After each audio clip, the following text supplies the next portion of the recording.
विष्णुपादाय कृष्ण प्रेष्ठाय भूतले श्रीमते भक्ति विकास स्वामी नाम नमो विष्णुपादाय कृष्ण प्रेष्ठाय भूतले श्रीमते भक्ति वेदांत स्वामी नाम नमस्ते सारस्वती देवे गौरवाणी प्रचारिणे निर्विशेष शून्यवादी पाश्चात्य देशकारिणे जय श्री कृष्ण चैतन्य प्रभु नित्यानंद श्री अद्वैत गदाधर श्रीवासादि गौर भक्त वृंद हरे कृष्णा कृष्ण कृष्ण हरे हरे हरे राम राम राम हरे हरे हरे कृष्णा कृष्ण कृष्ण हरे हरे हरे राम राम राम हरे हरे हरे कृष्णा कृष्ण कृष्ण हरे हरे हरे राम राम राम हरे हरे सर्वशास्त्रादिवियोजा सर्ववेदैक सत्फला सर्वसिद्धान्तरैनाट्य सर्वलोकैकसत्फला सर्वभागवत प्राणा श्रीमद्भागवत प्रभो कलिद्वन्द्वोदिदादित्य श्रीकृष्ण परिवर्तिता परमानंद पाठाय प्रेम वर्षक्षराय दे सर्वदा सर्वसेव्याय श्रीकृष्णाय नमोस्तुते मदेकबन्धो मत्सन्त मद्गुरो मन्महाधना मन्निस्तारक मद्भाग्य मदानंद नमोस्तुते असाधु साधु दादायि नति नीचोतचाकरा आनमुच्चकदा श्रृण्मा प्रेम्णा हृत्कण्ठयो स्फुराः ओम नमो भगवते वासुदेवाय नमो भगवते वासुदेवाय नमो भगवते वासुदेवाय जय जय श्री चैतन्य जय नित्यानंद जय अद्वैत चंद्र जय गौर भक्त वृंदा जय जय श्री चैतन्य जय नित्यानंद जय अद्वैत चंद्र जय गौर भक्त वृंदा प्रविश्यवाचमां प्रसुप्तां संजीव्यत्तकिल शक्तिधरस्वदाम्ना अज्ञातहस्तचरणश्रवणत्वगादीन् प्राणा नमो भगवते पुरुषाय तुभ्यं मान्त्वस्मात् दुर्भूतवैरिबलवन् मातङ्गमाद्यत्कटाकुम्भोच्चात् विपाटनाति कपटप्रत्येकवज्रायुधाः श्रीमत्कण्ठीरवास्य प्रदर्शनकर नादिदाराति दूरप्रध्वस्तत्वान् तशान्तप्रवितमनसा भाविता भूरिभागैः।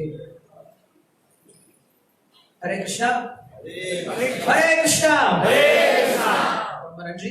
இந்த கௌரவ பூர்ணிமா மகோத்சவத்தில் வந்து கலந்துக்கிட்டதுக்கு. எத்தனை பேர் முதல் முறையா வந்திருக்கீங்க? முதல் முறை எத்தனை பேர் வந்திருக்கீங்க? ஓகே, ரொம்ப பேர் வந்திருக்கீங்க. முதல்ல இந்த திருவிழா எதுக்காக கொண்டாடிட்டு இருக்கோம் அப்படிங்கிற விஷயத்த தெரிஞ்சுக்கலாம்.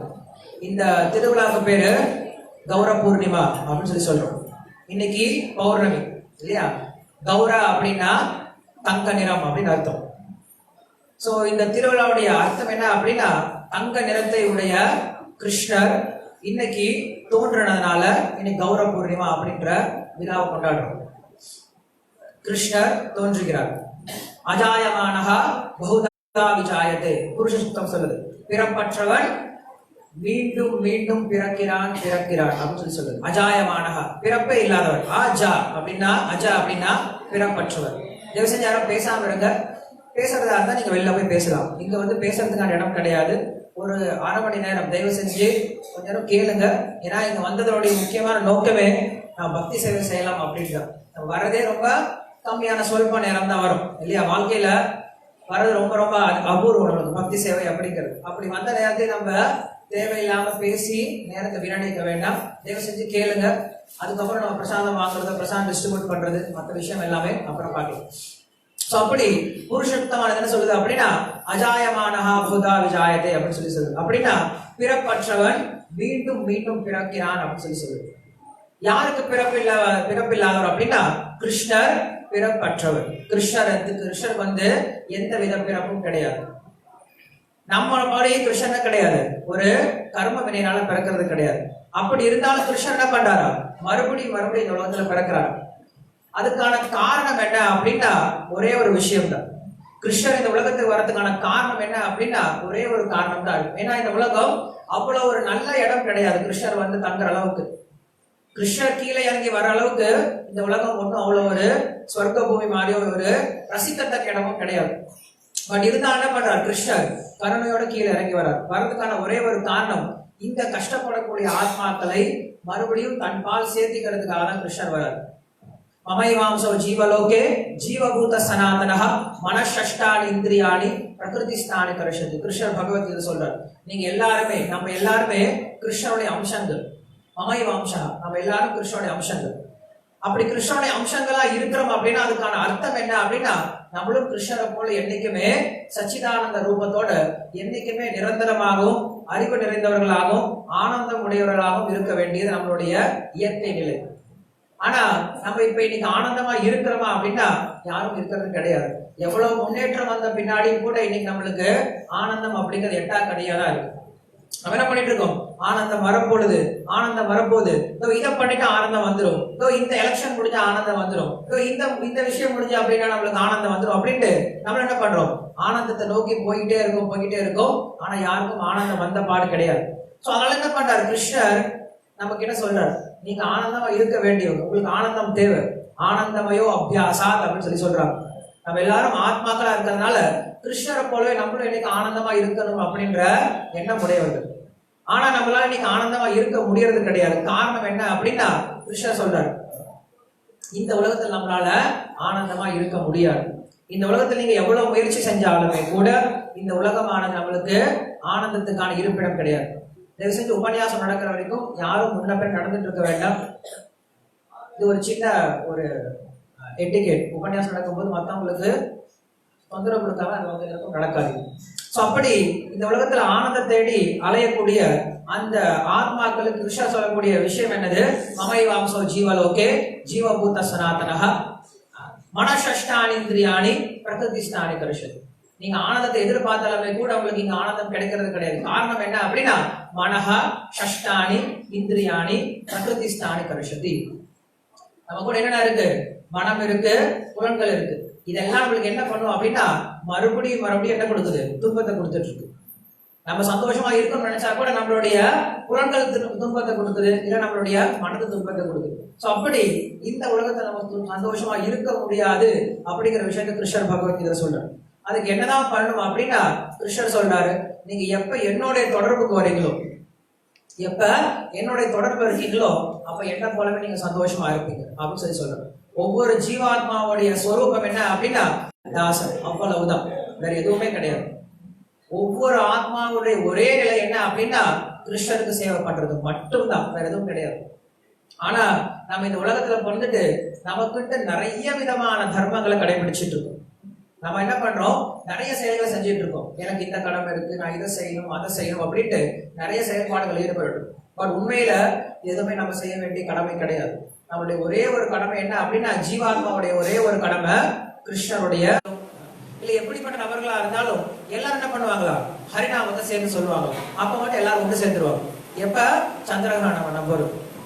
அப்படி வரும்போது சந்திரகிரகணம் வரும்போது என்ன பண்றாங்க, எல்லாரும் நதியில போயிட்டு எல்லாரும் சத்தம் போட்டு பகவானுடைய பேரை சொல்லிட்டு இருக்காங்க. ஹரி ஹரி ஹரி ஹரி அப்படின்ட்டு எல்லா மக்களும், உலகத்தில் இருக்க எல்லா மக்களும் பகவானுடைய பேரை சொல்லிட்டு இருக்காங்க. அப்படி சொல்லிட்டு இருக்கும் போது இந்தியாவில அப்ப முஸ்லிம்கள் இருந்தாங்க. அவங்க என்ன பண்றாங்க, நம்மளை பார்த்து கிண்டல் பண்றாங்க. ஹரி அப்படின்னா என்ன அர்த்தம், திருடக்கூடியவர் அப்படின்னு அர்த்தம். ஹரி அப்படின்னா திருடன் அப்படின்னு அர்த்தம். உண்மையான அர்த்தம் சொல்லணும் அப்படின்னா நம்மளுடைய பௌதிகமான இச்சைகளை திருடக்கூடியதுனால அவருக்கு பேர் ஹரி அப்படின்னு சொல்லி சொல்லணும். நம்மளுடைய துன்பங்களை ஹரிக்கிறதுனால அவருக்கு பேர் ஹரி அப்படின்னு சொல்லி சொல்லணும். சோ அப்ப எல்லாரும் ஹரிநாமத்தை சொல்லிட்டு இருக்கும் போது அங்க இருக்கக்கூடிய முஸ்லீம் மக்கள் என்ன பண்றாங்க, அவங்களுக்கு கிண்டலா சொல்றாங்க, ஹரி ஹரி ஹரி அப்படின்ட்டு. அந்த முஸ்லீம் மக்கள் கூட என்ன பண்றாங்க, அங்க ஹரிநாமத்தை சொல்ல ஆரம்பிக்கிறாங்க. சோ அப்படி உலகம் முழுக்க எல்லாருமே இந்த ஹரிநாமத்தை சொல்லும் பொழுது அந்த சமயத்துல என்ன பண்றாரு, சைத்தன்ய மகாபிரபு இந்த உலகத்துல அவதாரம் பண்றாரு. எப்ப அந்த இங்க இருக்கக்கூடிய நிலவானது மறைக்கப்படுதோ, கிரகத்தினால மறைக்கப்படுதோ, அப்ப சைத்தன்ய சந்திரா அப்படின்ற ஒரு நிலவானது இந்த உலகத்துல தோற்றுவிக்கப்படுது, இந்த உலகத்துல தோன்றுறார். சோ கிருஷ்ணருடைய நேரடி அவதாரம் ஸ்ரீ சைத்தன்ய மகாபிரபு அப்படின்னு சொல்லி சொல்றோம். எப்படி புரிஞ்சுக்கிறது கிருஷ்ணருடைய அவதாரம் அப்படின்ட்டு சைத்தன்ய மகாபிரபு நம்ம சொல்றோம், எப்படி அதை தெரிஞ்சுக்கிறது? ஃபர்ஸ்ட் நம்ம என்ன புரிஞ்சுக்கிட்டோம், சைத்தன்ய மகாபிரபு இன்னைக்கு தோன்ற நாள் அப்படிங்கிறத புரிஞ்சுக்கிட்டோம். கௌர பூர்ணிமா அப்படின்னா ஸ்ரீ சைத்தன்ய மகாபிரபு தோன்றிய நாள். சரி, ஸ்ரீ சைத்தன்ய மகாபிரபு யாரு அப்படின்னா அவர் சாக்ஷாத் பகவான் ஸ்ரீ கிருஷ்ணர். சரி, பகவான் ஸ்ரீ கிருஷ்ணர் அப்படின்னா அதுக்கு என்ன சாட்சி இருக்கு இல்லையா? நீ நிறைய பேர் என்ன சொல்றாங்க, நான் தான் பகவான், நிறைய பேர் சொல்லிட்டு இருக்காங்க இல்லையா? நீ நிறைய பேரு தன்னைத்தானே கடவுள் சொல்லிட்டு இருக்கோம், நிறைய பேர் இருக்காங்க, நிறைய போலி குருக்களும் நிறைய போலி அவதாரங்கள் என்ன பண்றாங்க, தன்னைத்தானே கடவுள் சொல்லிட்டு இருக்காங்க. சோ அப்படிப்பட்ட ஒரு போலி அவதாரமா இருக்க முடியுமோ அப்படின்ட்டு ஒரு சிலர் கேள்வி கேட்கலாம். அதுக்கான பதில் என்ன அப்படின்னா, ஒரு அவதாரம் அப்படின்னா அந்த அவதாரத்தை நம்ம எப்படி தெரிஞ்சுக்கிறோம் அப்படின்னா சாஸ்திரத்துல தெரிஞ்சுக்கிறோம். இவர் அவதாரம் அப்படிங்கறத நம்ம எங்க தெரிஞ்சுக்கிறோம், சாஸ்திரத்துல தெரிஞ்சுக்கிறோம். சாஸ்திரம் மட்டும்தான் நம்மளுக்கு இறுதியான சாட்சி. குரு சாது சாஸ்திரம் அப்படின்னு சொல்லி சொல்லுவோம். இல்லைன்னா யார் வேணா தன் அவதாரம் சொல்லிக்கலாம். உதாரணம் சொல்லணும் அப்படின்னா புத்தரும் அவதாரம் தான் சொல்லி சொல்லப்படுது. எப்படி நம்ம தெரிஞ்சுக்கலாம், ஸ்ரீமத் பாகவத்துல புத்தர் தோன்றுவார் அப்படின்ற அந்த விஷயம் இருக்கு, குறிப்பு இருக்கு. சோ புத்தர் தோன்ற விஷயத்தை நம்ம ஸ்ரீமத் பாகவத புராணத்துல தெரிஞ்சுக்கணும். சோ இப்படி ஒவ்வொரு அவதாரத்தை நம்ம எப்படி தெரிஞ்சுக்கணும் அப்படின்னா அவருடைய அந்த சாஸ்திர பூர்வமான குறிப்புல தெரிஞ்சுக்கணும். ரெண்டாவது விஷயம் என்ன அப்படின்னா அந்த அவதாரம் என்ன பண்ணுவாங்க அப்படின்னா அசாதாரணமான காரியங்களை செய்வாங்க. யாருமே செய்ய முடியாத காரியங்களை அவர்கள் செய்வார்கள். அது அவதாரத்தினுடைய இரண்டாவது குணம். அவதாரத்தினுடைய மூணாவது குணம் என்ன அப்படின்னா அந்த அவதாரமானது எல்லாரையும் ஈர்ப்புடையதா இருக்கும். அந்த அவதாரம் என்ன பண்ணும், எல்லாரையும் கவரக்கூடியதா இருக்கும். நாலாவது, அந்த அவதாரமானது பகவானுடைய ஒரு குறிப்பிட்ட சக்தியவோ இல்ல பகவானுடைய எல்லா சக்தியும் வெளிப்படுத்தக்கூடிய தன்மையை கொண்டிருக்கு. இதுதான் அவதாரம் அப்படின்னு சொல்லி சொல்லுங்க. சரி, இப்ப நான் 4 விஷயம் சொல்லியிருக்கேன் இல்லையா? என்ன சொல்லியிருக்கேன்? ஒண்ணு, குரு சாது சாஸ்திரம் சொல்லியிருக்கும் அவங்க அவதாரம் அப்படின்ட்டு. ரெண்டாவது, அசாத்தியமான காரியங்களை செய்யக்கூடியவரா இருக்கார். மூன்றாவது, அனைவரையும் ஈர்க்கக்கூடியவரா இருக்கார். நான்காவது, பகவானுடைய குணங்களை வெளிப்படுத்தக்கூடியவரா இருக்கார். சரி, இது ஸ்ரீ சைத்தன்ய மகாபிரபு கிட்ட இருக்கா அப்படின்னு பாத்தீங்க அப்படின்னா கண்டிப்பா எல்லாமே பொருந்தி இருக்கு. முதல் விஷயமான சாஸ்திர பூர்வா தெரிஞ்சுக்கிறது. சாஸ்திர பூர்வா தெரிஞ்சுக்கிறது அப்படின்னா நம்மளுக்கு ஸ்ரீமத் பாகவத்துல நேரடியா ஸ்லோகம் சொல்லப்பட்டிருக்கு. என்னது? கிருஷ்ணவர்ணம் துஷாகர்ஷ்ணம் சாங்கோபாங்கஸ்திர பார்ஷதம் யஜ்ஞை சங்கீர்த்தன பிராயை யஜந்தி சுமேதசா. இந்த ஸ்லோகமானது 11வது காண்டத்துல ஸ்ரீமத் பாகவத்தில் சொல்லப்பட்டிருக்கு. என்ன சொல்றாங்க இந்த ஸ்லோகத்துல? ஸ்ரீ சைத்தன்ய மகாபிரபு இந்த கலியுகத்துல தோன்றி இந்த ஹரிநாம சங்கீர்த்தனத்தை பிரச்சாரம் பண்ணுவார் அப்படின்னு இந்த ஸ்லோகம் சொல்லுது. கிருஷ்ணவர்ணம் துஷா ஆகிருஷ்ணம். கிருஷ்ணவர்ணம் அப்படின்னா என்னது? கிருஷ்ணருடைய வர்ணம். கிருஷ்ணருடைய வர்ணம் என்னது? கிருஷ்ணருடைய கலர் என்னது? கருப்பு. துஷா ஆகிருஷ்ணம். கருப்புக்கு ஆப்போசிட் எல்லோ இல்லையா? இல்ல ஒயிட் கலர் அப்படின்னு சொல்லி சொல்லலாம். இல்ல பிரகாசிக்கக்கூடிய கலர் அப்படின்னு சொல்லி சொல்லலாம். சோ கிருஷ்ணரே தான். ஆனா எப்படி வருவாரா? கிருஷ்ணருடைய கலர்ல வரமாட்டான். கிருஷ்ணருக்கு ஆப்போசிட் கலர்ல வருவாராம். அதான் கிருஷ்ணவர்ணம் துஷா ஆகிருஷ்ணம். அவர் எப்படி வருவாரா? சாங்கோபாங்கஸ்திர பார்ஷதம். கிருஷ்ணர் பொதுவா வரும்போது நிறைய ஆயுதங்களோட வருவார். ராமர் எப்படி வந்தார்? வில்லாமோட வந்தார். அவங்க அம்மா சொல்றாங்க காட்டுக்கு போப்பான்னு சொல்லி சொல்றாங்க. காட்டுக்கு போய் தபஸ்யா பண்ணப்பான்னு சொல்லி சொல்றாங்க. காட்டுக்கு போனா எப்படி போகணும்? கமண்டலமும் ஜபமாலையும் கொண்டு போகணும். ஆனா ராமர் எப்படி பண்ணாரு? கிளம்புன உடனே ஃபர்ஸ்ட் வில்லாம தான் எடுத்தாரு. வில்லாம விட்டுட்டு போல. அவருடைய ஆயுதம் வந்தான்.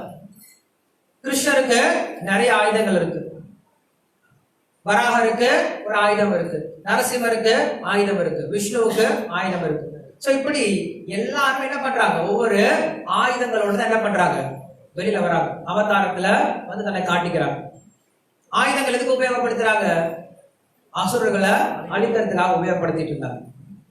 அதே மாதிரி வரும்போது தனியா வர மாட்டார். கிருஷ்ணர் தனியா வர மாட்டார். கிருஷ்ணர் என்ன பண்ணுவாரு? தன்னுடைய எல்லா பரிவாரங்களையும் கூட்டிட்டு வருவார். ஒரு ராஜா ஒரு இடத்துக்கு போறாங்க, எப்படி போவாரு? தனியெல்லாம் போக மாட்டார். எப்படி போவாரு? தன்னுடைய முழு பரிவாரங்களையும் கூட்டிட்டு போவார். அதான் இங்க சொல்றாங்க சாங்கோபாங்கஸ்திர பார்ஷதம். சைத்தன்ய மகாபிரபு என்ன பண்றாரு? தனியா வரலையும். அவர் என்ன பண்றாரு? தன்னுடைய எல்லா பக்த சகாக்களோட சேர்ந்து இந்த உலகத்துல வந்து இறக்குறாரு. அதே மாதிரி சைத்தன்ய மகாபிரபு ஒரு ஆயுதத்தை கொண்டு வந்தார். எல்லாரும் ஒரு ஆயுதத்தை கொண்டு வராங்க. சைத்தன்ய மகாபிரபு ஒரே ஒரு ஆயுதத்தை கொண்டு வந்தார். அந்த ஆயுதம் என்னது? அவருடைய அழகு. சைத்தன்ய மகாபிரபு என்ன ஆயுதத்தை உபயோகப்படுத்தாங்க அப்படின்னா அவருடைய அழக ஆயுதமா உபயோகப்படுத்துறாரு. அந்த அழகை பார்த்து மயங்காதவங்க யாருமே கிடையாது. சைத்தன்ய மகாபிரபு ஒரு முறை பார்த்துட்டாங்க அப்படின்னா அதுக்கப்புறம் அவங்க வீட்டுக்கே போக தோணாது. பின்னாடியே வருவாங்க எல்லாருமே. சைத்தன்ய மகாபிரபு பின்னாடியே வந்துருவாங்க. அவங்க வீடு வாசல் எல்லாத்தையும் மறந்து போயிட்டு அவர் பின்னாடியே வந்துருவாங்க. அவ்வளவு அழகா இருப்பாரு. அவரை பத்தி சொல்லும் பொழுது அவர் சைத்தன்ய மகாபிரபுடைய உடல் எப்படி இருக்கும் அப்படின்னு சொல்லி சொல்றாங்க. அவருடைய கைகள் வந்து நீளமா அவருடைய முட்டி வரைக்கும் இருக்குமா. அவருடைய கண்கள் வந்து நல்லா நீண்ட தாமரை இதழ் மாதிரி இருக்குமா.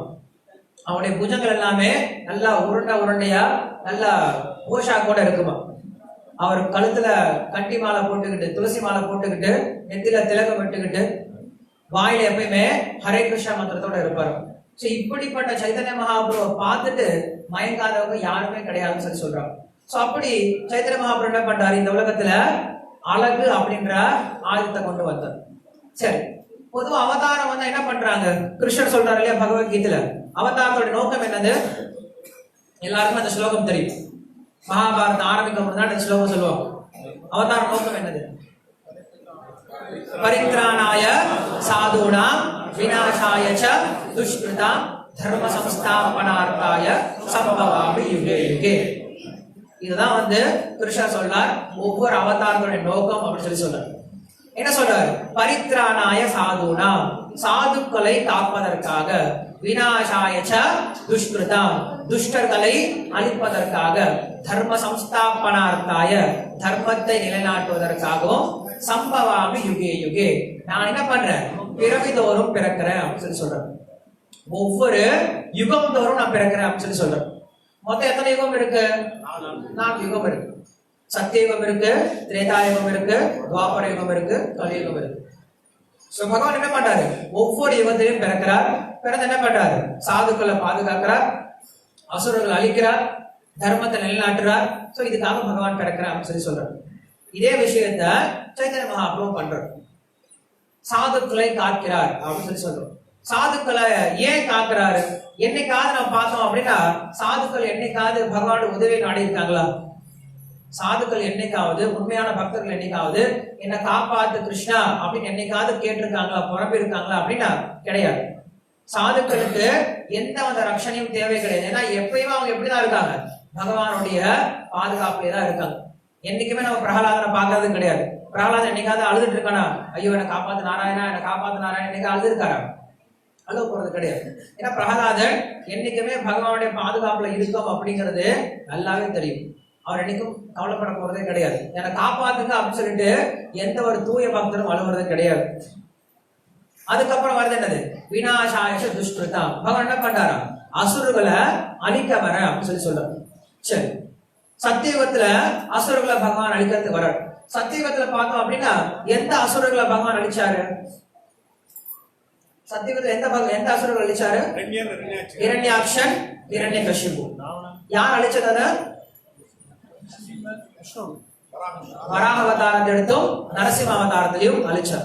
சாஸ்திரம் என்ன சொல்லுது அப்படின்னா, முதல் யுகமான சத்தியுகத்துல அசுரர்கள் எல்லாமே வேற வேற கோள்ல இருந்தாங்களாம். வேற என்ன சொல்றது, கிரகம், வேற கிரகத்துல இருந்தாங்களாம். அப்படி என்ன பண்றாங்க, அந்த அவதாரங்கள் பிறந்து அந்த கிரகத்துக்கு போய் அங்க இருக்கக்கூடிய அசுரர்களை அங்க அழிக்க போறாங்க. அடுத்தது இரண்டாவது யுகம் வருது, என்னது? திரேதாயுகம். திரேதாயுகத்துல யார் வராங்க? ராமச்சந்திரன் வர்றார். ராமச்சந்திரன் யார் அழிக்கிறாரு? நிறைய ராவணாதி அசுரர்கள் அழிக்கிறார். அங்க என்ன சொல்லப்படுது அப்படின்னா சாஸ்திரத்துல, அந்த இரண்டாவது யுகமான திரேதாயுகத்துல அசுரர்கள் எல்லாமே வேற நாட்டுல இருந்தாங்களாம். அப்ப என்ன பண்றாரு, ஒரு நாட்டுல இருந்து இன்னொரு நாட்டுக்கு போய் அங்க இருக்க அசுரர்கள் எல்லாத்தையும் அழிக்க வேண்டியதா இருந்தது. அடுத்தது மூணாவது யுகம். மூணாவது யுகம் என்னது? துவாபர யுகம். துவாபர யுகத்துல யார் வந்தாங்க? கிருஷ்ணன் வந்தார். கிருஷ்ணன் என்ன பண்ணாரு, நிறைய அசுரர்கள் அழிச்சாரு இல்லையா? அவங்க மாமா முதல் கொண்டு எல்லாத்தையும் முடிச்சு கட்டினார். சோ அந்த மூணாவது யுகத்துல என்ன சொல்றாங்க அப்படின்னா, இந்த மூணாவது யுகத்துல அசுரர்கள் என்ன பண்றாங்களா, தன்னுடைய குடும்பத்துக்குள்ளாரே வந்துட்டாங்க. முன்னாடி வேற கிரகத்துல இருந்தாங்க, வேற நாட்டுல இருந்தாங்க, இப்ப எங்க வந்துட்டாங்க, ஒரு குடும்பத்துக்குள்ளாரே வந்துட்டாங்க. அதனால குடும்பத்துக்குள்ள இருக்கவங்க எல்லாத்தையுமே அழிக்க வேண்டியதா இருந்துச்சு. அடுத்தது நாலாவது யுகம் வந்துச்சு, என்னது? கலியுகம். சோ கலியுகத்துல அசுரர்கள் எங்க இருக்காங்க? எங்கேயும் கிடையாது, இங்கதான் இருக்காங்க இல்லையா? நம்ம உள்ளார ஒவ்வொருத்தருக்குள்ளாரையும் ஹிரண்யாக்ஷன், ஹிரண்யகசிபு, ராவணன், தண்டவக்ரன், சிசுபாலன், கம்சன் எல்லாம் உள்ளதா உட்கார்ந்து இருக்காங்க. அப்பப்ப வெளில வந்து பார்த்துட்டு போவாங்க இல்லையா? அன்னைக்கு இருந்த எல்லா விதமான அயோக்கியர்களும் எல்லா விதமான அசுரர்களும் ஒரே இடத்துல கூடியிருக்கிறது அப்படின்னு எங்கதான்? நம்ம தான். எல்லாருக்குமே தெரியும். யாருமே இதுல வந்து மறுப்பு சொல்றதுக்கான வாய்ப்பே கிடையாது. வெளியில நம்ம நடிச்சுட்டு இருக்கலாம் இல்லையா? வெளியில நம்ம ரொம்ப உத்தவர்களா நடிச்சுட்டு இருக்கலாம். நான் நல்லவன்பா, என்ன மாதிரி யார் இருக்காங்க, நம்ம ஜென்டில்மேன் இல்லையா? நல்ல குடும்பம் இருக்கு, நல்ல வியாபாரம் இருக்கு, நல்ல குழந்தைகள், நல்ல மனைவி, நல்லா பார்த்துட்டு இருக்கு, நல்லாதான் இருக்கு அப்படி நம்ம வெளிப்படையா சொல்லாமே தவிர உள்ள எவ்வளவு அழுக்கு இருக்கு அப்படிங்கிறது நமக்கு தெரியும். நம்ம விட கிருஷ்ணனுக்கு நல்லாவே தெரியும் இல்லையா? நமக்குள்ள எவ்வளவு அழுக்கு இருக்கு அப்படின்ட்டு நம்மளை விட கிருஷ்ணன் நல்லாவே தெரியும். அதனால அட்லீஸ்ட் கிருஷ்ணர் முன்னாடி வரும்போது என்ன பண்ணக்கூடாது, நடிக்க கூடாது. கிருஷ்ணர் முன்னாடி வரும்போது கொஞ்சம் அது நம்ம பணியோட இருக்கணும். நம்ம வெளியே போகும்போது என்ன பண்றோம், நம்மளுடைய எல்லா விதமான அயோக்கியத்தனத்தையும் மூடிக்கிட்டு என்ன பண்றோம், மறைச்சுக்கிட்டு ரொம்ப நல்லா நடிச்சிட்டு இருக்கோம். வெளில போய் ரொம்ப மினுமினுப்பா நடிச்சிட்டு இருக்கோம். நல்லவன்ற உத்தமன்ற பேர்ல எல்லாருக்கிட்டையும் மரியாதை எதிர்பார்க்கணும். ஆனா கிருஷ்ணர் கிட்ட வரும்போதாவது கொஞ்சம் நம்ம யோசிக்கணும். நம்மளை பத்தி தெரியுமா தெரியாது? அவருக்கு நல்லாவே தெரியும். நம்மளுடைய இதயத்துக்குள்ளார என்ன இருக்குன்னு தெரியும், நம்ம என்ன பண்ணிட்டு இருந்தோம்னு தெரியும், இப்ப என்ன செய்ய போறோம் அப்படிங்கிறது நமக்கு நல்லா தெரியும். அதனால கிருஷ்ணர் முன்னாடி வரும்போதாவது எப்படி இருக்கணும், கொஞ்சமாவது பணிவா நடந்துக்கணும். ஏன்னா கிருஷ்ணருக்கு தெரியும் நம்ம எப்படிப்பட்டவங்க அப்படின்னு. அப்படி எல்லா விதமான அசுரர்களும் நமக்குள்ளாரே இருக்கிறதுனால கிருஷ்ணர் என்ன பண்றாரு, இந்த கலியுகத்துல எல்லாத்தையும் அழிச்சாகும். எல்லாத்தையும் அழிச்சிட்டாரு அப்படின்னா இந்த கலியுகத்துல யாருமே மிஞ்ச மாட்டாங்க. எல்லாத்தையும் அழிக்கிற நேரம் அப்படிங்கிற ஒண்ணு இருக்கு. அது எப்போது, கலியுகத்தினுடைய கடைசியில வருவார். யாரு? கல்கியா வருவார். கல்கி என்ன பண்ணுவாரு, எல்லாத்தையும் அழிச்சிருவார். ஏன்னா அந்த சமயத்துல ஒரு தர்மத்தை கூட நிலைநாட்ட முடியாது. அப்ப எப்படி இருக்கும் அப்படின்னா, மக்கள் எந்த அளவுக்கு மோசமா போயிடுவாங்க அப்படின்னா, கலியுகத்தினுடைய வர்ணனை வந்து ஸ்ரீமத் பாகவத்தில் கொடுக்கப்பட்டிருக்கு. நல்லா கேளுங்க, கலியுகம் எப்படி இருக்கும் அப்படின்ட்டு ஸ்ரீமத் பாகவத்தில் வர்ணனை கொடுக்கப்பட்டிருக்கு. அந்த கலியுகத்தோட வர்ணனையை பத்தி பேசும் பொழுது அங்க இருக்கக்கூடிய எல்லா ரிஷிகளும் ஐயோ அப்படின்னு சொல்லிட்டு எல்லாரும் ஐயோன்னு சொல்லி சொல்றாங்க. அவ்வளவு மோசமா இருக்குமா கலியுகத்தினுடைய வர்ணனை. என்ன சொல்றாங்க? கலியுகத்துல மக்கள் உணவுப் பொருட்களை விற்பாங்க. நம்ம ஐயோன்னு சொல்ல மாட்டோம், அது எல்லாரும் பண்றாங்களே. கலியுகத்துல தண்ணிய மக்கள் விற்பாங்க. அந்த ரிஷிகள் ஐயோ அப்படியா, இவ்வளவு மோசமா போயிருமா, கலியுகம் இவ்வளவு மோசமா இருக்குமா அப்படின்னு நினைக்கிறாங்க. நம்ம என்ன பண்ண வேண்டியது? நார்மல் ஆயிடுச்சு, தண்ணி விற்கிறது அப்படிங்கிறது நார்மல் ஆயிடுச்சு. அன்னைக்கு ஆண்கள் எல்லாமே நீளமான முடிகளை வச்சுட்டு இருப்பாங்க, பெண்கள் எல்லாமே ஷார்ட்டா கட் பண்ணிப்பாங்க. எல்லாமே ஸ்ரீமத் பாகவதம் இருக்கு, நான் சொல்ல கிடையாது. குளிக்காம வெளியில வர்றது ரொம்ப நாகரீகம் அப்படின்னு நினைச்சிருப்பாங்க. நீங்க அதான் நடந்துட்டு இருக்கு. இன்னைக்கு கோயிலுக்கு கூட என்ன பண்றாங்க, ஒரு சிலர் சின்ன சின்ன ட்ரௌசர் போட்டுட்டு கோயிலுக்கு வராங்க. கொஞ்சம் கூட அவங்களுக்கு என்னவே கிடையாது நம்ம எங்க போறோம் அப்படின்ட்டு. உங்களுக்கு பத்மபூஷன் அவார்டு கொடுக்குறாங்கன்னு ராஷ்டிரபதி பவனை கூப்பிட்டு இருக்காங்க. பிரசிடன்ட் முன்னாடி போய் நிக்க போறோம். அங்க நீங்க பரமதாஸ் போட்டு போய் நின்று எப்படி இருக்கும்? ரொம்ப மோசமா இருக்கும் இல்லையா? ஏன்? ஒரு உயர்ந்த நபரை பார்க்கும் பொழுது எந்த மாதிரி உடை அணிஞ்சு போகணும் அப்படின்ற ஒரு வர்ணனை இருக்கு, ஒரு வரைமுறை இருக்கு. மனிதர்கள் அப்படி இருப்பாங்க கண்டிப்பா. அப்படி இருக்கும்போது கிருஷ்ணர் முன்னாடி வரும்போது எப்படி இருக்கணும் அப்படின்ற ஒரு வரைமுறை இருக்கு. கிருஷ்ணர் முன்னாடி பஃபூன் மாதிரி என்ன பண்றது, ட்ரெஸ் போட்டு வரக்கூடாது. கிருஷ்ணர் எப்படி ட்ரெஸ் பண்றாரோ அந்த மாதிரி ட்ரெஸ் பண்ணிட்டு வரும். கிருஷ்ணர் ட்ரெஸ் பண்றாரு, தோத்தி கட்டிக்கிறாரு, மேல சதர் போட்டுக்கிறாரு, குர்தா போட்டுக்கிறாரு. இந்த மாதிரி கிருஷ்ணர் மாதிரி நம்ம ட்ரெஸ் பண்ணிட்டோம் அப்படின்னா கிருஷ்ணர் நம்மளோட கனெக்ட் பண்ண முடியும். இல்லை அவர் பார்ப்பாரு, வேற கிரகத்துல வந்திருக்காப்பல் இருக்கு, சரிப்பா நீ வேலையை பார்த்துக்கோப்பா அப்படின்னு சொல்லி விட்டுருவாரு. அப்படி இந்த கலியுகத்துல என்ன பண்றாரு கிருஷ்ணர், சாட்சாத் கிருஷ்ணர் இந்த கலியுகத்துல அசுரர்கள் அழிக்கிறார். எப்படி அழிக்கிறார் அப்படின்னா அவங்களுடைய இதயத்தில் இருக்கக்கூடிய அசுர தன்மை அழிக்கிறார். அசுரர்கள் அழிக்க ஆரம்பிச்சார் அப்படின்னா எல்லாத்தையும் சாகடிக்கணும். அதனால என்ன பண்றாரு கிருஷ்ணர், உங்களுடைய பிரச்சனை என்ன அப்படின்னா நீங்க பிரச்சனை கிடையாது, உங்களுக்கு உள்ளார இருக்கு இல்லையா அந்த அசுரத்தன்மை தான் பிரச்சனை. நம்ம என்னைக்குமே பாவம் செய்யக்கூடிய நபரை வெறுக்கக்கூடாது. என்னோட எண்ணத்தை வெறுக்கணும், அவங்க செய்யக்கூடிய பாவத்தை தான் வெறுக்கணும். ஏன்னா ஒரு கட்டத்துல பார்த்தோம் அப்படின்னா எல்லாருமே நல்லவங்க தான், எல்லாருமே ஆத்மாக்கள் தான், எல்லாருமே கிருஷ்ணனுடைய சேவர்கள் தான், எல்லாருமே தூய பக்தர்கள் தான், கிருஷ்ணனுடைய தூய பக்தர்கள் தான். எல்லாருமே ஒரு கட்டத்துல கிருஷ்ணர் அடைய போறாங்க, எல்லாருமே கிருஷ்ணருக்கு ஒரு கட்டத்துல சேவை செஞ்சவங்க தான். ஆனா ஏதோ ஒரு காரணத்தினால இன்னைக்கு என்ன பண்ணிருக்காங்க, இந்த உலகத்துல கஷ்டப்பட்டு இருக்காங்க. இதான் சிஷ்டாச்சாரர் சொல்றாரு.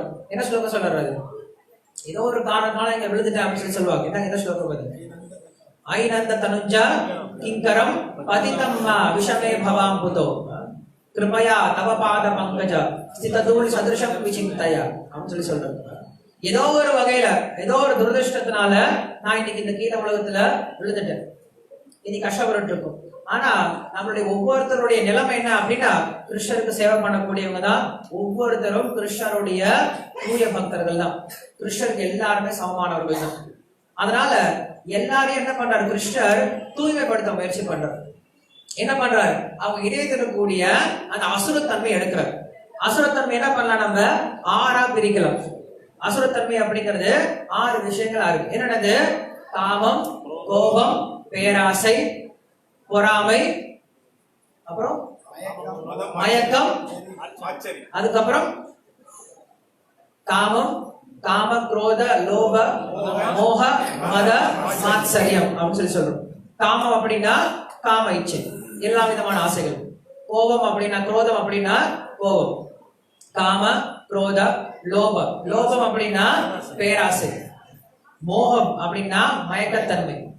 மதம் அப்படின்னா என்ன சொல்றோம், மதம் அப்படின்னா அகங்காரம் அப்படின்னு சொல்லி சொல்லலாம்.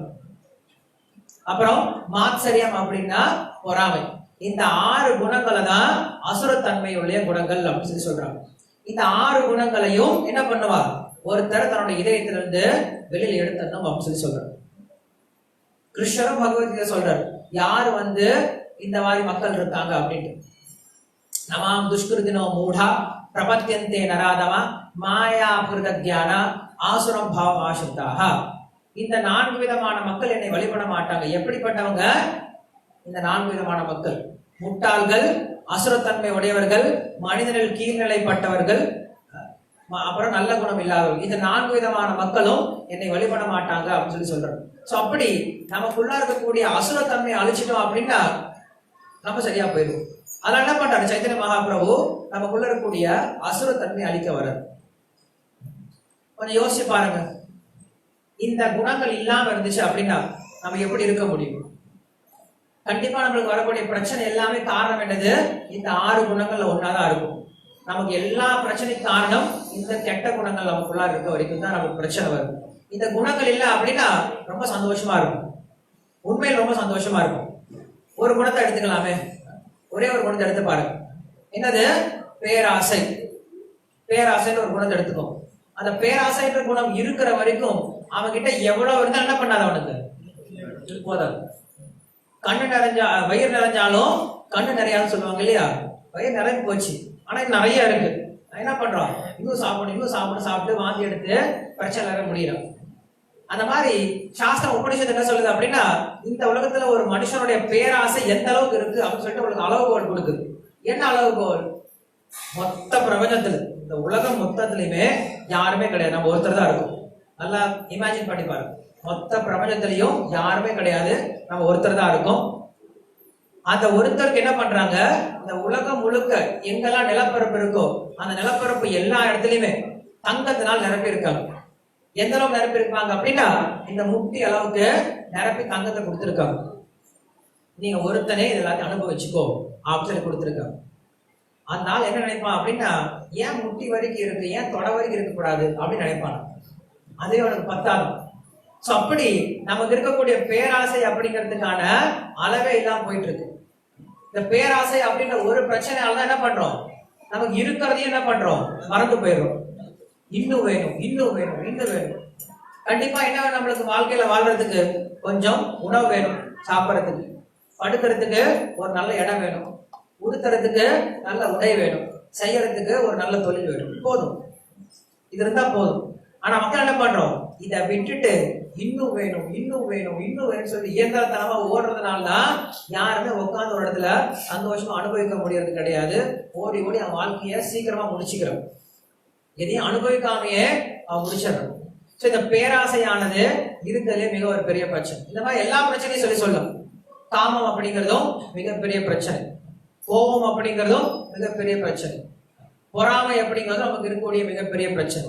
சோ இந்த பிரச்சனைகள்லாம் இருக்கிறதுனாலதான் ஒருத்தன் சந்தோஷமா இருக்கிறது கிடையாது. சாஸ்திரம் என்ன பண்ணுது அப்படின்னா, நம்மளுக்கு விஞ்ஞான பூர்வமா கொண்டு போகுது. சாஸ்திரம் உடனே நம்மளுக்கு எடுத்த உடனே ஏதோ முட்டாள்தனமாகவோ இல்ல உணர்ச்சி பூர்வமா பேசுறது கிடையாது. சரிப்பா, உனக்கு என்ன வேணும்? நான் சந்தோஷமா இருக்கும், அவ்வளவுதானே, சரிங்க வா, சந்தோஷமா உனக்கு சந்தோஷத்தை நான் கொடுக்குறேன். அதுக்கு நீ என்ன பண்ணும், உன்னுடைய சந்தோஷம் பெறாம இருக்கிறதுக்கான காரணம் என்னது? உனக்கு சந்தோஷம் அடையணும் அப்படின்னு ஆசை இருக்கு, சந்தோஷத்துக்கான பொருளும் இருக்கு, ஆனா என்ன பண்ண முடிய மாட்டேங்குதுனால சந்தோஷம் அடைய முடிய மாட்டேங்குது. எல்லா பொருளுமே இருக்கு, சந்தோஷம் அடைகிறதுக்கான எல்லா தகுதியும் இருக்கு, எல்லா பொருளுமே இருக்கு, ஆனா என்ன பண்ண முடியல, அவனால சந்தோஷத்தை அடைய முடியல. காரணம் என்னது?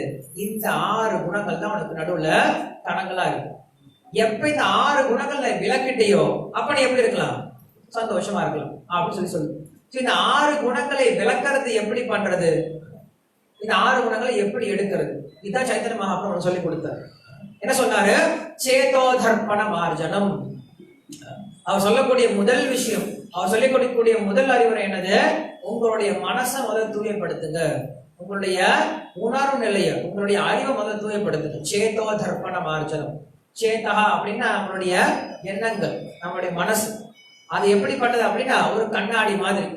அந்த கண்ணாடியில தூசி படிஞ்சிருச்சு அப்படின்னா உங்க முகத்தை அந்த கண்ணாடியில பார்த்தா தெரிய போறது கிடையாது. அதே போல நம்ம மனசானது எப்ப இந்த காம குரோதங்களால நிரம்பி இருக்கோ, கண்ணு முன்னாடி என்ன இருந்தாலும் ஒண்ணுமே தெரியாது, மறுபடியும் நம்ம துக்கத்தெல்லாம் இருக்க போறோம். சோ என்ன பண்றாரு சைத்தன்ய மகாபிரபு சொல்லக்கூடிய முதல் விஷயம் என்னது? முதல்ல உங்களுடைய மனசை தூய்மைப்படுத்துங்க அப்படின்னு சொல்றாரு. சோ இந்த கலியுகத்துல சைத்தன்ய மகாபிரபு அந்த அவதார நோக்கம் என்ன அப்படின்னா, இந்த கலியுக மக்களுடைய அந்த அசுரத்தன்மையை போக்குறதுக்காக தான் சைத்தன்ய மகாபிரபு தோன்றார் அப்படின்ட்டு அந்த ஸ்ரீமத் பாகவதம் சொல்லுது. சாங்கோ பாங்கஸ்திர பார்ஷதம், யஜ்ஞம் செயல்படுறது, அன்னதானம் பண்றது, இதெல்லாமே தர்மம் அப்படின்னு சொல்லுவாங்க. பட் தர்மம் அப்படின்ற வார்த்தைக்கான உண்மையான அர்த்தம் நமக்கு சாஸ்திரத்துல தெரிஞ்சுக்கிறோம். தர்மம் து சாக்ஷாத் பகவத் பிரணீதம். நம்மள இணைக்கக்கூடிய அந்த செயல்முறைக்கு பேர் தான் தர்மம் அப்படின்னு சொல்லி சொல்றோம். இல்ல அப்படின்னா நம்மளுடைய உண்மையான நிலைக்கு பேர் தான் தர்மம் அப்படின்னு சொல்லி சொல்றோம். ஒவ்வொருத்தருக்கும் ஒரு தர்மம் இருக்கு இல்லையா? தண்ணிக்கு ஒரு தர்மம் இருக்கு, நெருப்புக்கு ஒரு தர்மம் இருக்கு, சர்க்கரைக்கு ஒரு தர்மம் இருக்கு. சர்க்கரையுடைய தர்மம் என்னது? இனிப்பா இருக்கிறது. தண்ணீரோட தர்மம் குளிர்ச்சியா இருக்கிறது, ஈரத்தன்மையோட இருக்கிறது. நெருப்புடைய தர்மம் சுடுறது, வெளிச்சத்தை தருது. எனக்கும் ஒரு தர்மம் இருக்கு. இந்த ஆத்மாவான நமக்கும் ஒரு தர்மம் இருக்கு. என்னது?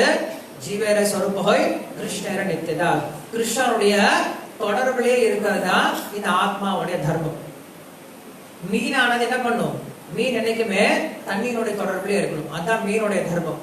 அந்த மீனை நீங்க தண்ணியில இருந்து வெளில எடுத்துட்டீங்க அப்படின்னா அந்த மீனுக்கு நீங்க எவ்வளவு கொடுத்தாலும் அந்த மீன் திருப்தி அடைய போறது கிடையாது. ஏன்னா மீன் தன்னுடைய அதர்ம நிலையில இருக்கு. மீன் தண்ணியில இருக்க வரைக்கும் எப்பயும் சந்தோஷமா இருக்கும். அந்த தண்ணியில இருந்து நீங்க வெளில தரையில தூக்கி போட்டீங்க அப்படின்னா மீன் சந்தோஷமா இருக்க போறது கிடையாது.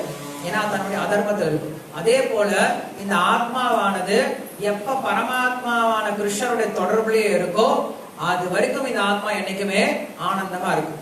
எப்ப இந்த தொடர்பு விட்டு போயிடுச்சோ அப்ப இந்த ஆத்மாவுக்கு நீங்க என்னதான் கொட்டி கொடுத்தாலும் எவ்வளவு செல்வத்தை சேர்த்தினாலும் இந்த ஆத்மா திருப்தி அடைய போறது கிடையாது. இந்த ஆத்மா சந்தோஷம் அடைய போறது கிடையாது. அதனால தர்மம் அப்படின்னா எந்த ஒரு செயல்முறையானது நம்மையும் அந்த பரமாத்மாவோட பகவானான கிருஷ்ணரையும் இணைக்கக்கூடியதா இருக்கோ அந்த செயல்முறைக்கு பேர் தான் என்ன சொல்றோம்? தர்மம் அப்படின்னு சொல்லி சொல்றோம். என்ன சொல்றாங்க? 4 யுகத்துக்கான தர்மம் வேற வேற நிலையில இருக்கு. கிருதேய தியாயதே விஷ்ணு திரேதாயாம் அஜதோ வகை துவாபரே பரிச்சரியாயாம் கலௌதத் ஹரி கீர்த்தனாத். முதல் யுகமான சத்தியுகத்துல மக்கள் தியானம் செஞ்சு பகவானோட தொடர்புக்கு போய் பகவான் அடைஞ்சாங்க. 2வது யுகமான திரேதா யுகத்துல மக்கள் யாகங்களை செஞ்சு அந்த யாகத்தின் மூலியமா பகவானுடைய தொடர்புக்கு வந்து பகவான் அடைஞ்சாங்க. 3வது யுகமான துவாபர யுகத்துல கோவில் வழிபாடு விக்கிரக வழிபாடு செஞ்சு பகவானுடைய தொடர்புக்கு வந்து அவங்க பகவான் அடைஞ்சாங்க. ஆனா இந்த 4வது யுகமான கலியுகத்துல நம்ம தியானமும் பண்றதுக்கான தகுதி கிடையாது, யாகம் பண்றதுக்கான தகுதி கிடையாது, வழிபாடு பண்றதுக்கான தகுதியும் கிடையாது. அவங்க என்ன பண்றாங்க? இந்த கலியுகத்தில் நம்மளுக்கு ரொம்ப எளிமையான ஒரு தர்மத்தை கொடுத்திருக்காங்க. என்னது? கலௌதத் ஹரி கீர்த்தனாத். ஹரேர் நாம ஹரேர் நாம ஹரேர் நாமைவ கேவலம் கலௌ நாஸ்தியைவ கதிரன்யதா. இந்த கலியுகத்துல இந்த வீழ்ச்சி அடைஞ்ச இந்த கலியுகத்துல ஒரு ஆத்மாவானவன் பகவானை அடையணும் அப்படின்னா அவனுக்கு வந்து இந்த ஹரிநாமத்தை தவிர வேற கதி கிடையாது, வேற கதி கிடையாது, வேற கதி கிடையாது அப்படின்ட்டு 3 முறை சொல்றாங்க. பகவானுடைய நாமம் மட்டும்தான் என்ன பண்ணும்? இந்த கலியுகத்துல ஒருத்தரை காப்பாற்றும். இந்த கலியுகம் அப்படின்றது மட்டும் கிடையாது. நீங்க எந்த யுகத்துல பார்த்தாலும் இந்த நாமம் தான் எல்லாத்துக்கும் காப்பாற்றும் முக்கியமான ஒரு விஷயமா இருந்தது. சத்தியுகத்துல பாத்தீங்க அப்படின்னா அங்க கஜேந்திரன் வந்து கஷ்டப்பட்டாரு. கஜேந்திரன் வந்து தண்ணியில முதல்ல கூட சண்டை போட்டு இருக்கும் போது அந்த கஜேந்திரனை காப்பாத்துறது எது காப்பாத்துனது? பகவானுடைய பெயரை சொல்லி கூப்பிட்டாரு. ஆதி மூலமே நாராயணா அப்படின்னு சொல்லி கூப்பிட்ட உடனே பகவான் அந்த பேரை கேட்டுட்டு ஓடி வந்தார். கஜேந்திரன் உடனே வந்து ஓம் ஜெய ஜெகதீஷ் ஹரே அப்படின்ட்டு ஆரத்தி தான் பண்ணல. இதை யாகம் பண்ணாரா? கஜேந்திரன் வந்து யாகம் பண்ணாரா? யாகம் பண்ண முடியாது. அந்த மாதிரி ஒரு ஆபத்தான சூழ்நிலை நீங்க என்ன பண்ண முடியும்? ஒண்ணுமே பண்ண முடியாது. பூஜை பண்ணும் அப்படின்னா நேரம் வேணும், உங்களுக்கு பொறுமை வேணும், மன ஒருமைப்பாடு வேணும். நம்ம கிட்ட கிடையாது அது. அந்த ஆபத்தான சூழ்நிலை நீங்க எப்படி பகவானை கூப்பிட போறீங்க? எப்படி பூஜை பண்ண போறீங்க? எப்படி யாகம் பண்ண போறீங்க? எப்படி தியானம் பண்ண போறீங்க? கண்டிப்பா முடியாது. அதே போல நீங்க திரௌபதியை பாத்தீங்க அப்படின்னாலும் அந்த சபையில திரௌபதியை வந்து கிருஷ்ணர் காப்பாத்துறாரு அப்படின்னா அதுக்கான ஒரே ஒரு காரணம் என்னது?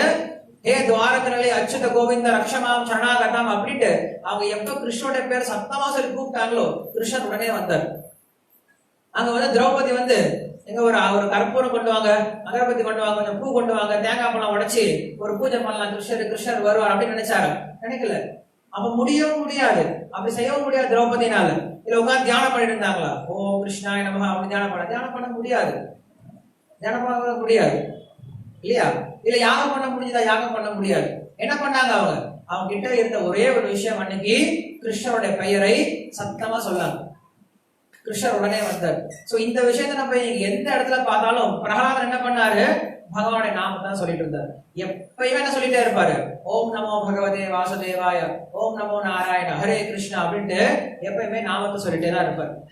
சோ இப்படி நீங்க இந்த கலியுகத்துல மட்டும் யார் ஒருத்தருக்கு இந்த உலகத்துல மோட்சம் அப்படின்னு அடையணும் அப்படின்ற ஆசை இருக்கும், அவங்க என்ன பண்ணுங்க, எல்லாரும் ஓம் நமோ நாராயணாய நமஹ அப்படின்ற பகவானுடைய நாமத்தை சொல்லுங்க அப்படின்னு சொல்றாரு. நம்மளுக்கு கீர்த்தனை பண்ண சொல்றாங்க. நம்மால என்ன சொல்றாரு, கண்ணன் கலனை நன்னும் மனமுடையீர் என்னும் திருநாமம் திண்ணம் நாரணமே அப்படின்னு சொல்றாரு. நீங்க பகவானை அடையணும் அப்படின்ற ஆசை இருந்துச்சு அப்படின்னு நினைச்சா இங்கேயும் ஒரு ஆள் இருக்கீங்களா? இந்தியாவில மட்டும் என்னைக்குமே நம்ம தனியார் இடத்த எங்கேயும் பார்க்க முடியாது. இந்தியாவில எங்க போனாலும் எல்லாம் இருப்பாங்க, கண்டிப்பா மக்கள் இருந்துட்டே இருப்பாங்க. இந்தியாவில தனிமை அப்படிங்கிறதுக்கான வாய்ப்பே கிடையாது. ஸோ அப்படி அவர் உட்கார்ந்து இருக்கும் போது, சரி சாமி நான் உங்களுக்கு தர்ப்பணை பண்ணி கொடுக்குறேன்னு சொன்னா அந்த என்ன சொல்றான், இதை செஞ்சு கொடுங்க, காசு இப்போ என்கிட்ட கிடையாது, நான் அப்புறம் தான் கொடுப்பேன். சரி அப்புறம் கொடுங்க சாமி அப்படின்றார். எவ்வளவு காசு? 2 ரூபா. சரி பண்ணுங்க. தர்மம்லாம் பண்ணி முடிச்சிட்டாரு. அவர் வீட்டுக்கு போயிட்டார். காசு கொடுக்கறது மறந்தே போயிட்டார். என்ன பண்ணாரு, பகவான் மறுபடியும் அங்க வரார். சரி அவங்க கிட்ட பணம் வாங்கலாம் அப்படின்னு சொல்லிட்டு வாங்க வரார். வாங்கினா அவங்க மனைவி தான் வெளில வராங்க.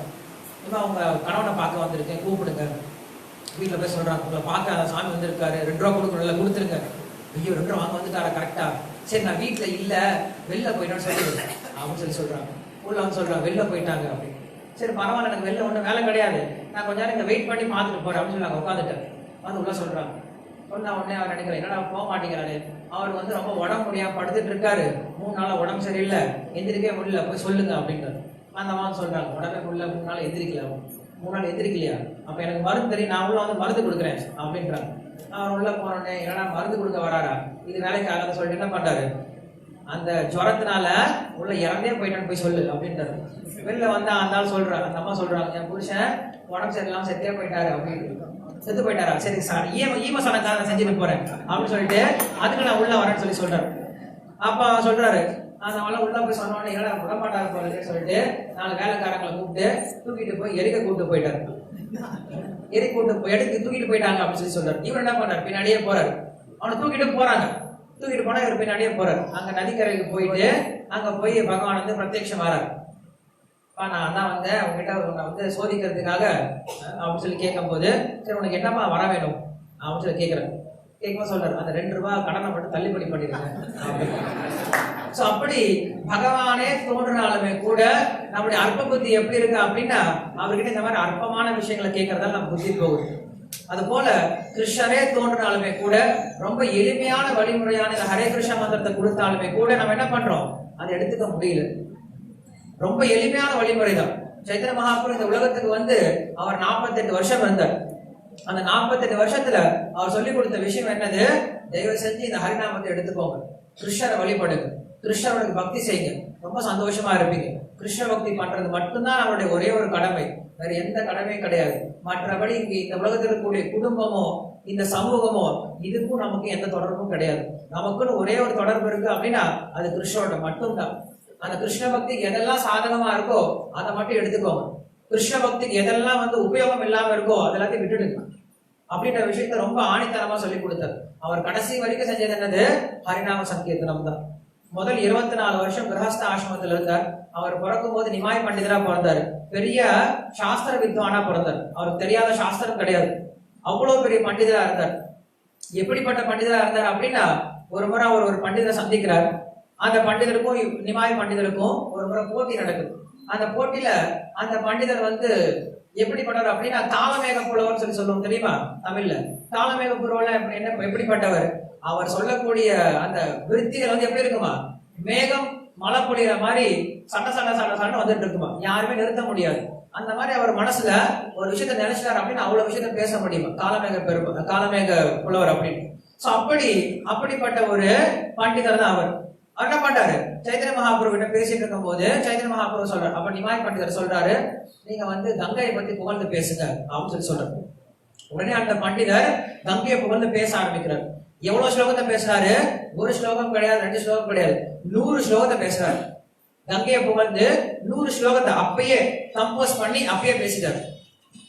இப்ப நம்ம கிட்ட யாராவது கிருஷ்ணனுடைய பெயரை 100 சொல்லுங்க அப்படின்னு சொன்னா நம்ம என்ன பண்ணுவோம், யோசிக்க ஆரம்பிச்சோம்.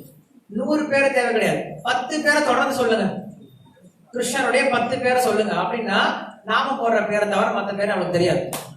கிருஷ்ணனுடைய விருந்தாவனத்தில் இருக்கக்கூடிய 10 பேரை சொல்லுங்க அப்படின்னா கஷ்டம். விஷ்ணு சாஸ்திரநாமம் தெரிஞ்சா தப்பிச்சுக்கலாம், விஷ்ணு சாஸ்திரநாமம் தெரிஞ்சா 1000 பேர் சொல்லி தப்பிச்சுக்கலாம். அப்படி நமக்கெல்லாம் அவ்வளவு புத்தி எல்லாம் கிடையாது. உடனே கடற்கடன்னு சொல்ற அளவுக்கு புத்தி எல்லாம் கிடையாது. ஆனா அந்த புலவர் என்ன பண்ணாரு, ஒரு அப்படி மழை பொழிஞ்ச மாதிரி, இடி இடிச்சு மழை பொழிஞ்ச மாதிரி சட சட சட சடன்ட்டு 100 ஸ்லோகங்களை சொல்லி கொட்டிட்டார். எதை புகழ்ந்து? கங்கையை புகழ்ந்து. சைத்தன்ய மகாபிரபு கேட்டார், நிமாய பண்டிதர் கேட்டார். சைத்தன்ய மகாபிரபு இன்னொரு பேர் நிமாய பண்டிதர், சின்ன வயசுல சன்னியாசம் எடுக்காத முன்னாடி. சோ கேட்டுட்டு ரொம்ப நல்லா இருக்கேன், ஆஹா ரொம்ப நல்லா இருக்கேன் அப்படின்னு சொல்லிட்டு, இந்த ஸ்லோகத்தில் இருக்கக்கூடிய நிறை குறைகள் நீங்களே சொல்லிருங்க அப்படின்னு சொல்லி சொல்றாரு. அந்த பண்டிதருக்கு கோவம் வந்துருச்சு. என்னது, ஏன் ஸ்லோகத்துல குறை இருக்கா? ஏன் ஸ்லோகத்துல குறையெல்லாம் இருக்கிறதுக்கு வாய்ப்பே கிடையாது அப்படின்னு சொல்லி சொல்றாரு. சைத்தன்ய மகாபிரபு சொல்றாரு, இல்ல உங்க ஸ்லோகத்துல தப்பு இருக்கு, நான் கண்டுபிடிச்சிருக்கேன் அப்படின்னு. தப்பு இருக்கா? நான் சொன்ன வேகத்துக்கு ரெக்கார்ட் பண்ணி கேட்டா கூட அந்த ஸ்லோகத்துக்கான அர்த்தம் தெரியாது. நான் அவ்வளவு வேகமா சொல்லியிருக்கேன்.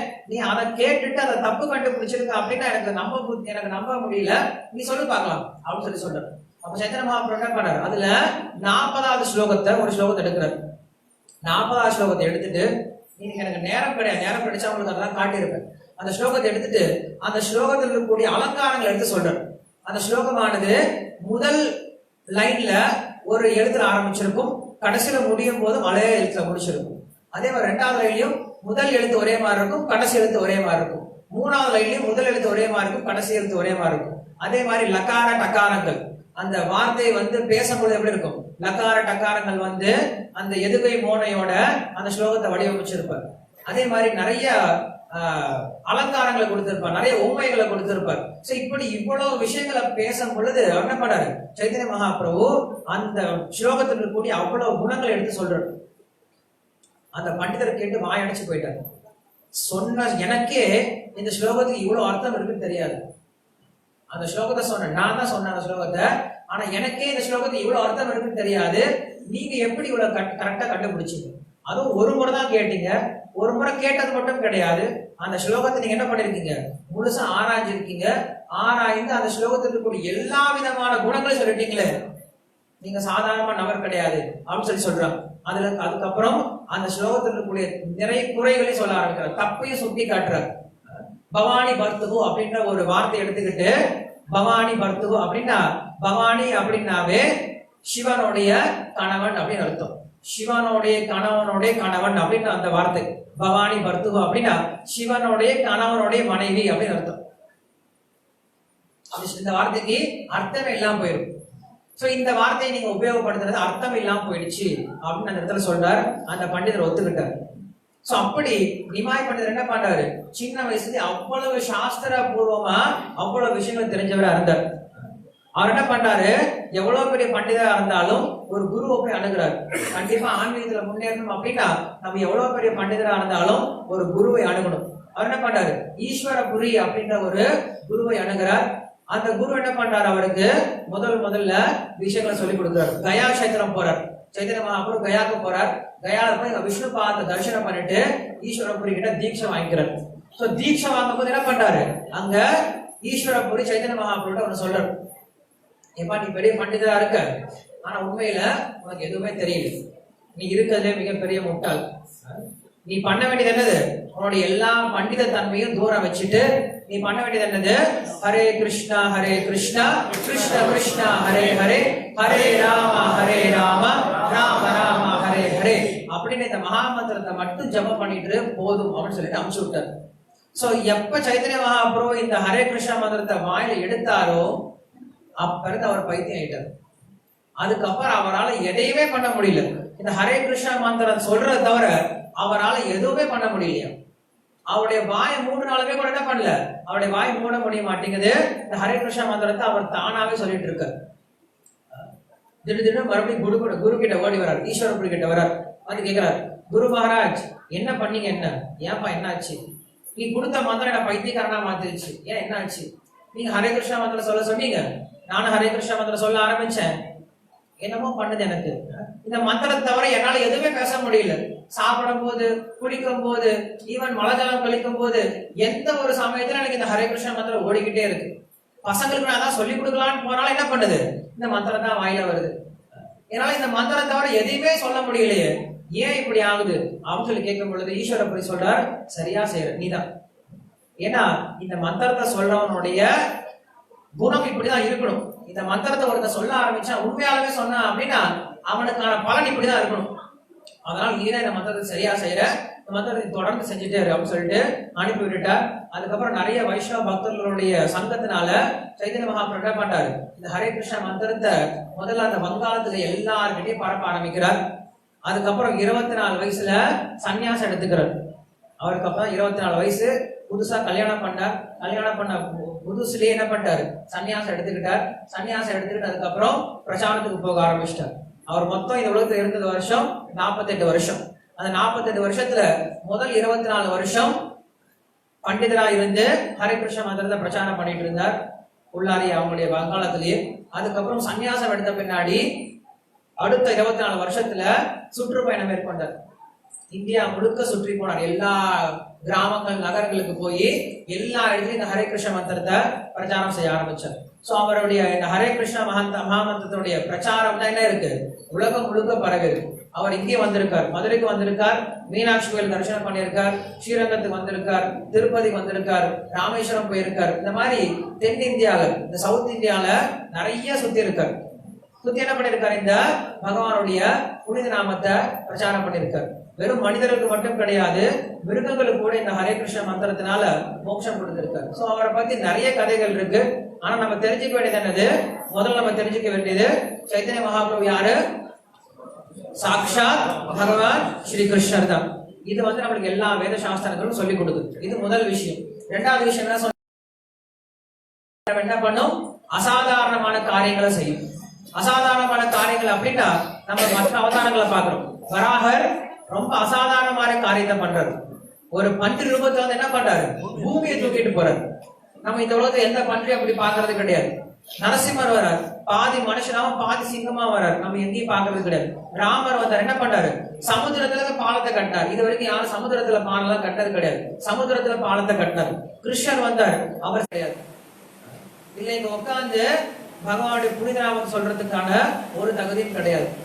இல்ல இங்க உட்கார்ந்து நான் உபன்யாசம் கொடுக்கறதுக்கான ஒரு தகுதியும் எனக்கு கிடையாது. பட் இருந்தாலும் நம்மளை போல தகுதியே இல்லாதவங்கள, வீழ்ச்சி அடைஞ்ச மிகவும் மோசமான வடிகட்டின அயோக்கியர்களை கூட என்ன பண்றாரு, இருக்கிறது மிக உயர்ந்த நிலைமையான கிருஷ்ணர் பக்திக்கு கொண்டு வந்து சேர்த்திருக்காரு. இதுதான் சைத்தன்ய மகாபிரபு பண்ண மிக அசாதாரணமான காரியம். நம்ம சைத்தன்ய சரிதாமிரத்துல படிக்கிறோம், ஜகாய் மாதாய சைத்தன்ய மகாபிரபு விடுவிச்சாரு அப்படின்னு. அவங்க எல்லாம் ஒண்ணுமே கிடையாது. ஜகாய் மாதா எல்லாம் நமக்கு முன்னாடி பார்க்கும் பொழுது அவங்க எல்லாம் ஒண்ணுமே கிடையாது. அவங்க ரொம்ப நல்லவங்க, ரொம்ப உத்தமமானவங்க. ஏன்னா அந்த ஜகாய் மாதா எல்லாம் ஒரு தடவை தப்பு பண்ணாங்க, அடி வாங்கினாங்க, திருந்திட்டாங்க. பட் நம்ம என்ன பண்றோம், தப்பு பண்றோம், அடி வாங்குறோம், மறுபடியும் தப்பு பண்றோம், மறுபடியும் அடி வாங்குறோம், மறுபடியும் தப்பு பண்றோம், மறுபடியும் அடி வாங்குறோம். இப்படி நம்ம எவ்வளவு தடவை செஞ்சாலும் என்ன பண்ண, நம்ம மறுபடியும் தப்பு பண்ணிட்டு வந்துட்டு தான் இருக்கும். மறுபடியும் என்ன பண்றாரு சைத்தன்ய மகாபிரபுக்கு கருணையோட நம்மளுக்கு இந்த கிருஷ்ண பக்தியை கொடுத்துட்டு தான் இருக்காரு. சோ இதுதான் சைத்தன்ய மகாபிரபு செய்யக்கூடிய அவதாரத்தினுடைய மிகப்பெரிய அசாதாரணமான காரியம். யார் எதிர்த்து போகணும்னு நினைக்கிறீங்களோ இப்ப எதிர்த்து போயிருக்கு.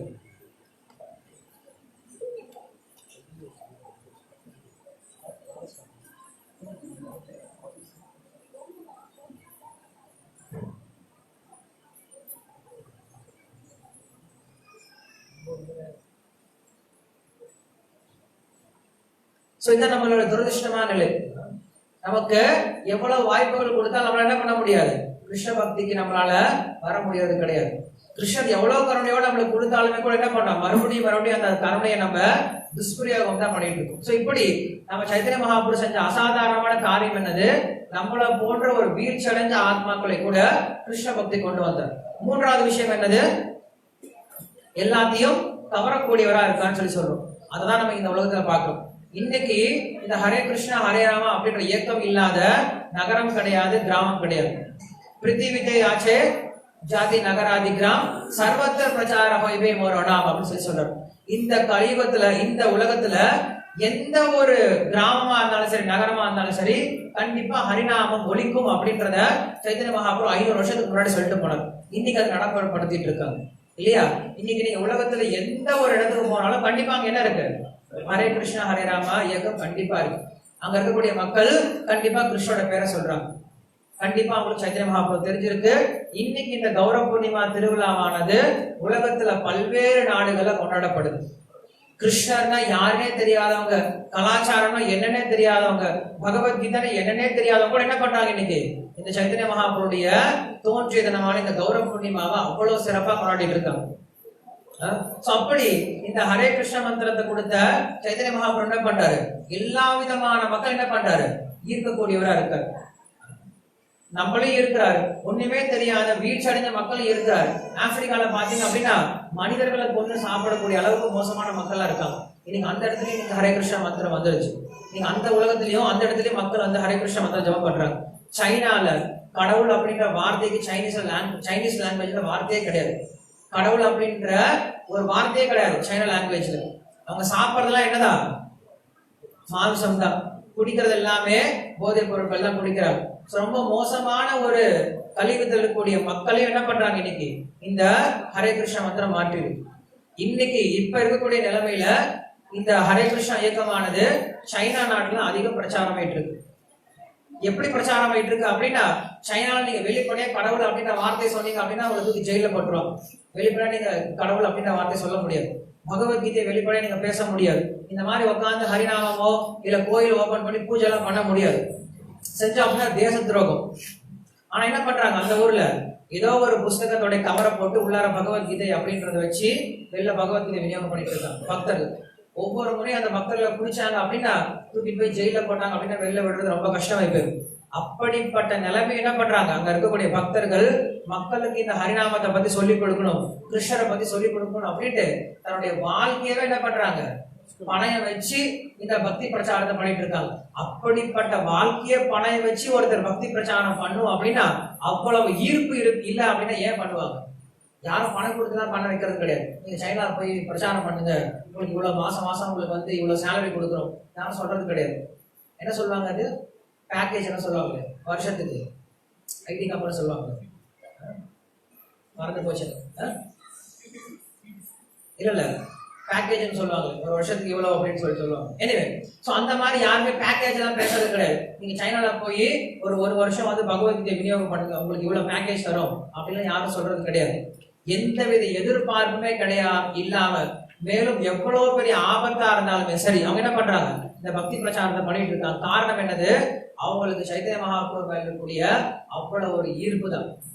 யாருக்காவது உங்களுக்கு நேரம் கிடைச்சது அப்படின்னா சால்டட் பிரெட் அப்படின்னு ஒரு புஸ்தகம் இருக்கு, நீங்க இன்டர்நெட்ல போய் சர்ச் பண்ணி பாருங்க, சால்டட் பிரெட் அப்படின்னு. அந்த புத்தகத்தை படிச்சு பாத்தீங்க அப்படின்னா எப்படி ரஷ்யால இந்த இயக்கமானது பரவி இருக்கு அப்படிங்கிற கதை போட்டிருப்பாங்க, வரலாறு கொடுத்திருப்பாங்க. இந்த ஹரே கிருஷ்ண மந்திரத்தை இங்க நம்ம ரொம்ப எளிமையா பிரச்சாரம் பண்ணிடலாம், ரொம்ப எளிமையா பாடிடலாம், ஒரு பெரிய கஷ்டமும் கிடையாது.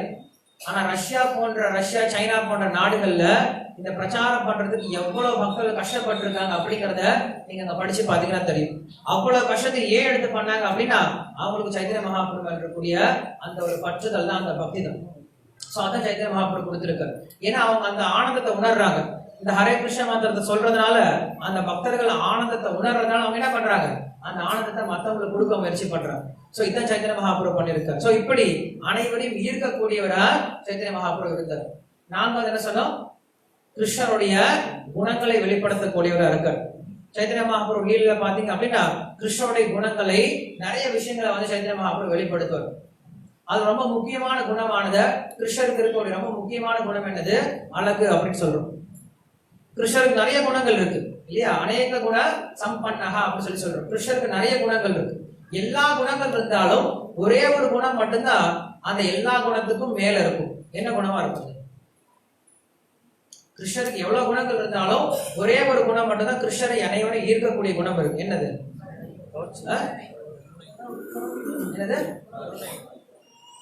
அவருடைய கருணை அப்படிங்கிறது. கிருஷ்ணர்கிட்ட அழகு இருக்கலாம், கிருஷ்ணர்கிட்ட ஞானம் இருக்கலாம், கிருஷ்ணர்கிட்ட பலம் இருக்கலாம், கிருஷ்ணர்கிட்ட புகழ் இருக்கலாம், கிருஷ்ணர்கிட்ட துறவு இருக்கலாம், கிருஷ்ணர்கிட்ட எல்லாமே இருக்கலாம். ஆனா கருணை அப்படின்ற ஒரு குணம் இல்லை அப்படின்னா யாராவது பக்கத்துல போமா? பக்கத்துல போனா கடிக்கிறாரு, பக்கத்துல போனா ஊசி வச்சு குத்துறாரு அப்படியே யாரும் பக்கத்துல போமா? யாரும் பக்கத்துல போக மாட்டோம். சோ அப்படி கிருஷ்ணருக்கே உண்டான ரொம்ப முக்கியமான குணம் என்னது? கருணை. கிருஷ்ணர் எப்படி கருணை வாய்ந்தவரா?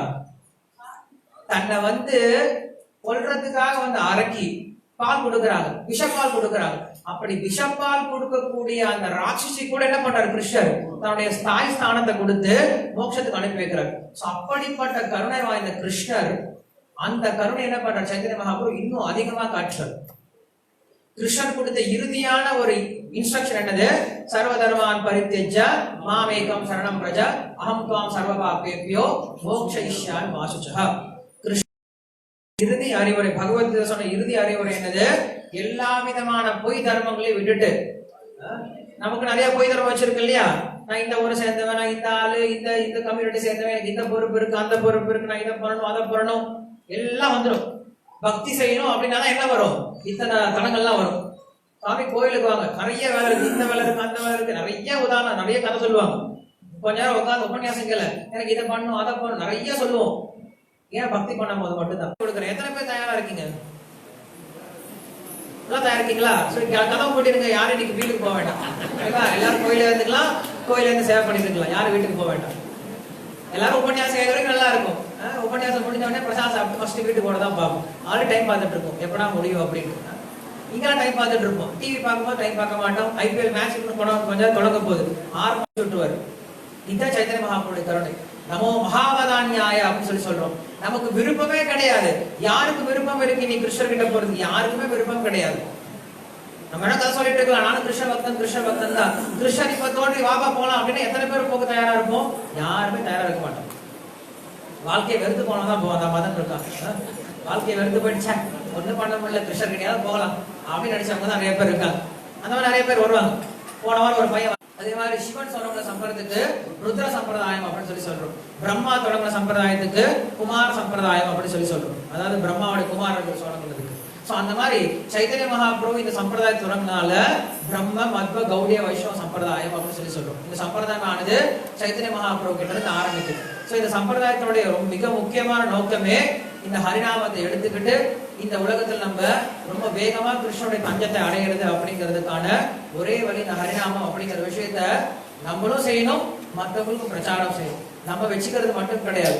இது மத்த சம்பிரதாயம் மாதிரி யாரும் அங்க வரக்கூடாது, யார் அங்க வரக்கூடாது, யார் இதை செய்யக்கூடாது அதை செய்யக்கூடாது அப்படின்னு சொல்லக்கூடிய சம்பிரதாயம் கிடையாது. ஏன்னா எல்லாருக்குமே கிருஷ்ணரை வழிபடக்கூடிய தகுதி எல்லாருக்குமே இருக்கு. அதனால இந்த சம்பிரதாயத்தை நம்ம முதல்ல சொல்லிக் கொடுக்கக்கூடியது எல்லாருமே கிருஷ்ணனுடைய சேவகர்கள் தான், ஆத்மாக்கள் தான். நம்ம செய்ய வேண்டியது ஹரிநாம சங்கீர்த்தனம் மட்டும்தான் ஒரே வழி அப்படிங்கிற விஷயத்த மறுபடியும் சொல்றோம். அதனால யாரெல்லாம் இங்க முதல் முறையா வந்திருக்கீங்களோ தயவு செஞ்சு வெளில போகும்போது ஜபமாலை கொடுத்தா அவங்க என்ன பண்ண முடியும்? கிருஷ்ணனுடைய தஞ்சத்தையும் பாதுகாப்பையும் பக்தியும் அடைய முடியும் அப்படின்னு சொல்றாங்க. அதனால இங்க எல்லாரும் வந்து அவங்க எல்லாருக்கும் ரொம்ப நன்றி. இப்ப கிருஷ்ணவலனாவிற்கு ஆரத்தி இருக்கும். ஆரத்தி முடிச்ச பின்னாடி கீழே எல்லாருக்கும் பிரசாதம் விருந்து இருக்கு. தயவு செஞ்சு எல்லாரும் விருந்து சாப்பிட்டு போகும். ஸ்ரீ கௌர புண்ணிய மகா மகோத்சவ் கி ஜெய். ஸ்ரீ சைத்தன்ய மகா